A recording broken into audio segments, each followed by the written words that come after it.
ഒത്തിരി സ്വപ്നങ്ങൾ സീരിയലിന്റെ ഏറ്റവും പുതിയ പ്രൊമോ റിവ്യൂയിലേക്ക് എല്ലാ കൂട്ടുകാർക്കും സ്വാഗതം.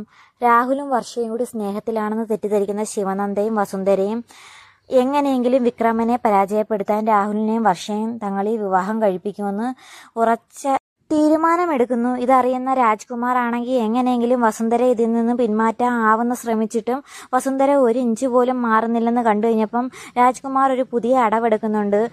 വസുന്ധരയോടും ധനപാലനോടും പറയുന്നുണ്ട്, വർഷയ്ക്ക് വലിയൊരു രോഗമുണ്ട്, അത് കാരണം അവൾക്ക് വിവാഹം കഴിക്കാൻ സാധിക്കില്ല. അതുകൊണ്ടാണ് ഞാൻ പറയുന്നത്, വർഷയും രാഹുലും തങ്ങളിലുള്ള വിവാഹം എങ്ങനെയെങ്കിലും തടസ്സപ്പെടുത്തിയേ പറ്റൂ എന്ന് രാജ്കുമാർ വസുന്ധരയോട് പറയുന്നുണ്ട്.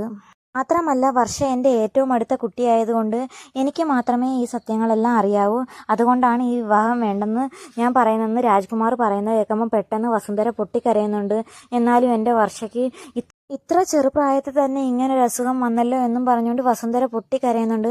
ധനപാലൻ വസുന്ധരയെ എങ്ങനെയെങ്കിലും ആശ്വസിപ്പിക്കാനൊക്കെ ശ്രമിക്കുന്നുണ്ട്.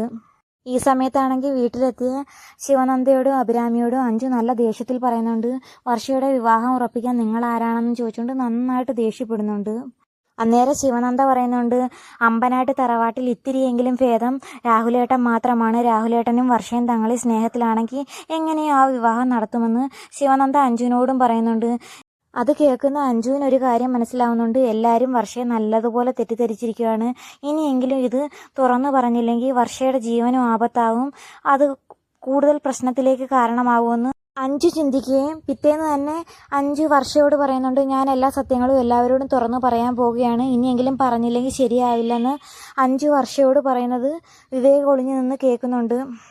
അന്നേരം വർഷ പറയുന്നുണ്ട്, എന്തായാലും ഇപ്പം മീഡിയയ്ക്ക് ന്യൂസ് കൊടുക്കുന്നതിൻ്റെ കാര്യത്തിലും രാഹുലിൻ്റെ കാര്യത്തിലും എല്ലാവർക്കും എന്നോട് ശത്രുതയുണ്ട്. ഇനി അതിൻ്റെ ഇടയ്ക്ക് നീയും കൂടി ഇനി ചെന്ന് ചാടണ്ട എന്നും പറഞ്ഞുകൊണ്ട് വർഷ എങ്ങനെയെങ്കിലും തടസ്സപ്പെടുത്തുന്നുണ്ട്. എന്നാൽ ഇതെല്ലാം വിവേക് കേൾക്കുകയും ചെയ്യുന്നുണ്ട്. വർഷ വീണ്ടും അഞ്ജുവിനോട് പറയുന്നുണ്ട്, എങ്ങനെയെങ്കിലും വിക്രമൻ്റെ അധികാരവും പദവിയും പോയി കഴിഞ്ഞ് കഴിഞ്ഞാൽ അയാൾ എന്നെ ഒന്നും ചെയ്യില്ല, പിന്നീട് അവരുടെ ശ്രദ്ധ മാറിക്കോളും എന്നൊക്കെ പറഞ്ഞ് വർഷ അഞ്ജുവിനെ സമാധാനിപ്പിക്കുകയും ചെയ്യുന്നുണ്ട്. ഈ സമയം ഇതെല്ലാം ഒളിഞ്ഞു നിന്ന് കേൾക്കുന്ന വിവേകിന് സമാധാനവും സന്തോഷവുമാകുന്നുണ്ട്. രാഹുൽ സ്നേഹിക്കുന്ന ആൾ അഞ്ജു ആണെന്ന് വിവേകിന് ഉറപ്പാകുന്നുണ്ട്. ഇത്രയും നാൾ വർഷയെ സ്നേഹിക്കുന്നുണ്ടെങ്കിലും ഒരു സംശയമുണ്ടായിരുന്നു, വർഷ ഇനി രാഹുലിനെ സ്നേഹിക്കുന്നുണ്ടോ ഇല്ലയോ എന്ന്. അത് ഇന്ന് ഉറപ്പായതിൻ്റെ സന്തോഷമാണ് വിവേകിന്. പിന്നീട് വിവേക് അഞ്ജു ജോലിക്ക് പോകുന്ന സമയത്ത് വഴിയിൽ ചെന്ന് തനിച്ച് സംസാരിക്കുന്നുണ്ട്. ഇന്ന് എന്നെ രാഹുൽ കാണാൻ വന്നിരുന്നു എന്ന് അഞ്ജുവിനോട് പറയുന്നുണ്ട്. അതെന്തിനാണെന്ന് അഞ്ജു ചോദിക്കുമ്പം വിവേക് ചോദിക്കുന്നുണ്ട്, നിങ്ങൾ തങ്ങളിൽ സ്നേഹത്തിലാണോ എന്ന് വിവേക് അഞ്ജുവിനോട് ചോദിക്കുന്നുണ്ട്.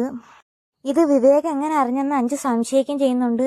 എന്നാലും അഞ്ജു എങ്ങനെയെങ്കിലും ഓരോന്നും പറഞ്ഞ് ഒഴിഞ്ഞു മാറുകയും ചെയ്യുന്നുണ്ട്. ഈ സമയത്താണെങ്കിൽ വീട്ടിലെത്തിയ വിക്രമൻ രാഹുലിനോട് എല്ലാ കാര്യങ്ങളും പറയുന്നുണ്ട്. ശിവനന്ദ നിന്റെയും വർഷയുടെയും വിവാഹം നടത്തുമെന്ന് എന്നോട് വെല്ലുവിളിച്ചിരിക്കുകയാണെന്നൊക്കെ വിക്രമൻ രാഹുലിനോട് പറയുമ്പോൾ രാഹുൽ പെട്ടെന്ന് ഞെട്ടുന്നുണ്ട്.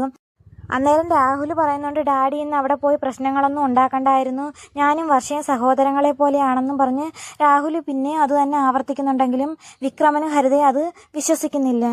സമയത്താണെങ്കിൽ ശർമ്മള വിക്രമ ഒരാളെ ഹോസ്പിറ്റലിൽ പോയി കഴുത്ത് ഞെരിച്ച് കൊല്ലാൻ പോകുന്ന വീഡിയോ NGK മീഡിയയിലൂടെ ഫോണിലൂടെ കണ്ടുകൊണ്ടിരിക്കുകയായിരുന്നു. അത് വിക്രമനെ കാണിക്കുന്നുണ്ട്.